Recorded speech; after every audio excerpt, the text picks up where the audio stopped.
I would try to get the children to clean up. They would turn around and say to me, if I help clean up the sandpit, will I get a sweet?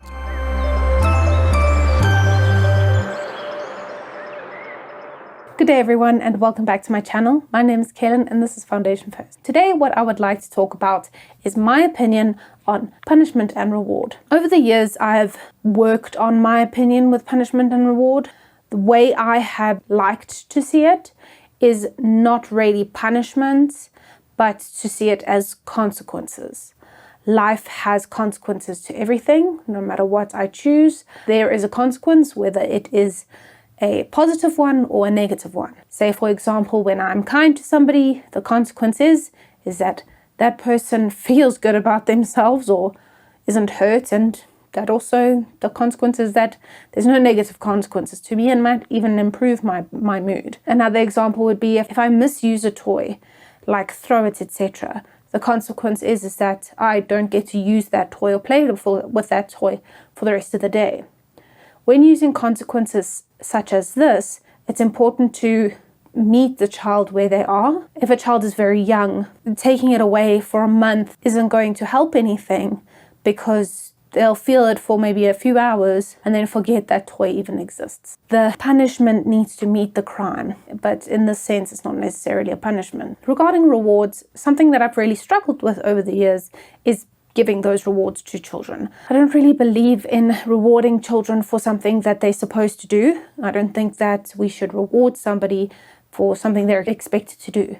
For example, clean up after themselves, or pack the toys away, or help mommy cook. That isn't something that should be rewarded because it's something that is extra. Now maybe rewarding offering to clean the car, or something that's extremely outside of their behavior. It's important to also meet the children where they are.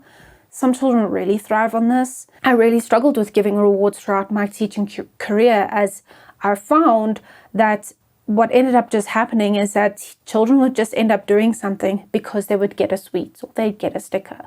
I actually had children, when I was part of a school that would give rewards like sweets, etc. And at the end of each break, the expectation of the children would be to clean up after themselves. I would try to get the children to clean up. They would turn around and say to me, if I help clean up the sandpit, will I get a sweet? And that just reinforced my belief on, no, actually, this isn't the way that we're supposed to be training children or developing children. The expectation is that you don't want broken toys, you don't want a messy sandpit, then the expectation is you clean it up. We are here as a community. We look after our stuff together. And at the end of the day, if you play with it, you have to pack it away. And that's the reality. You do other things, extra things, on top of what you're supposed to do, then that could deserve a reward. However, the things that I did in my class were things that were pretty much expected of the children. Now, when it got to marking books and giving stickers, this I found very challenging, because as somebody who struggled a lot in school, didn't often get stickers. Even when I really tried my best, I wasn't an achiever. So I never got stickers in my book. Now, what would happen is that when I tried and I didn't get a sticker, I eventually got to a point where I was like, why should I even try? I don't get one.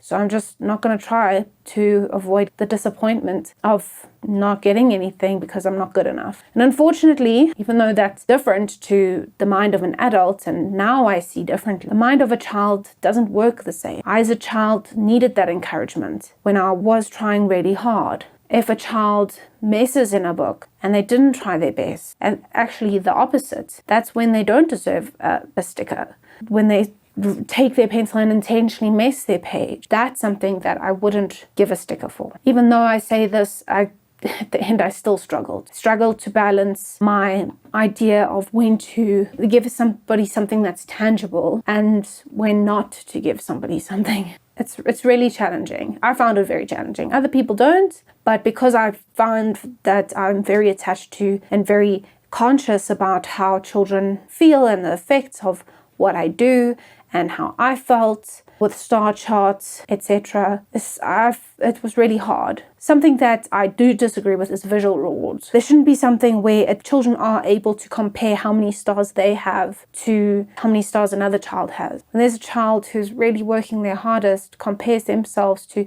somebody that's already got 3 rows, how does that make that child feel? I'll never catch up to that. Does it mean that they don't deserve to try and get rewards? No, it doesn't. You will be able to see what works in your class. I saw another teacher, what she do group rewards where you can compare the different groups. Now, that is better because it's more of a team effort. And what's really nice with that is that you can work as a team and everybody can help build each other up, but be very conscious about when those children who really are struggling stand out and praise them for that. Very often those children do get forgotten, do get left behind. And for those children who do every single thing right, because they are those children, it's good to praise them, it's good to reward them, but also it's important to not make them feel like they're bad or wrong or like they failed if they don't get something. That's something where I feel like the balance is, do we reward absolutely everything? Or do we find a balance and reward the out of the norm achievement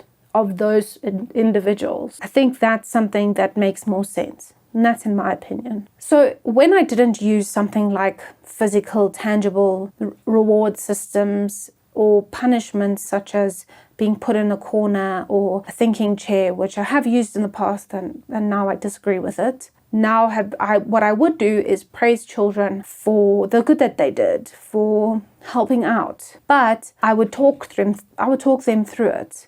I would say to them, thank you so much for cleaning up the class. How does it make you feel that the class is clean? How does it look? Do you feel like you helped out? At the end of the day, children actually just really want to help out. Once you put a price tag on that, then it becomes about the price, about the reward, not about what the consequence of them doing what is expected of them is.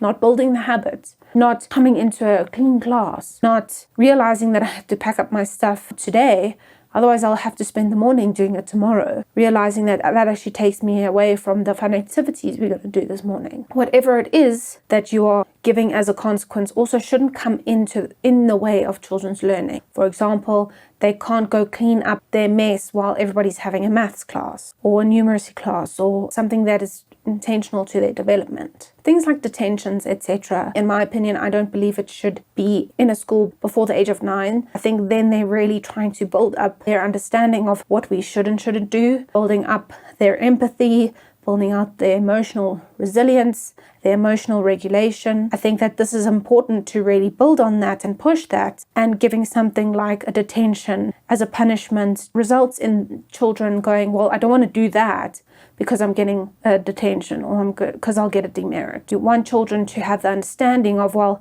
if I don't clean this up, this is what's going to happen. If I hurt my friend, this is going to happen. They need to understand, as I said, they're building up their emotional capacity, they're building up their emotional intelligence, and this is a very important time to build that skill. Beyond that, children should have built it already, therefore they know what they're doing is wrong. Therefore, stuff like demerits, detentions, etc. may have a place in a school. So that's my opinion on punishment versus reward. Tell me your opinion on punishment versus reward.